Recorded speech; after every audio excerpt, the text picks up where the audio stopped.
آج رات میں 9:30 بجے چھوٹا سا ایک انسیڈنٹ ہوا.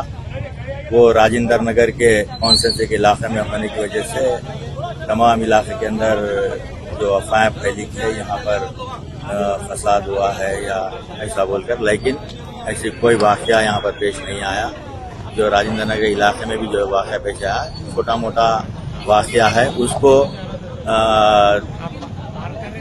پھیلانے کی کوشش کی گئی، لیکن صدر محترم نقیب ملت الحاج بیرسٹر اسدالدین صاحب پارلیمنٹ نے امیڈیٹ ہمارے کارپوریٹر جناب حسینی پاشا صاحب کو یہاں پر بھیجا اور انہوں نے آ کر تمام چیز کے اوپر جائزہ لیا اور وہاں یہاں کی جو روڈوں کے اوپر عوام کے موجود تھے ان کو گھروں میں بھیجنے میں کامیابی حاصل کی. اور پھر صدر صاحب نے مجھ کو ٹیلی فون کیا کہ فوری امیڈیٹ آپ بھی وہاں پر جا کر کیا حالات ہے دیکھیں. اور ہم نے ڈی سی پی میڈم صاحبہ سے بھی بات چیت کی ہے ساؤتھ زون کے، اور حالات بالکل پیسفل ہے، ایسی کوئی واقعہ نہیں ہوا ہے. اور میں عوام سے بھی گزارش کرتا ہوں کہ آپ لوگ افواہوں پر کان نہ دھریں اور سب عوام اپنے اپنے گھروں میں سکون سے رہیں.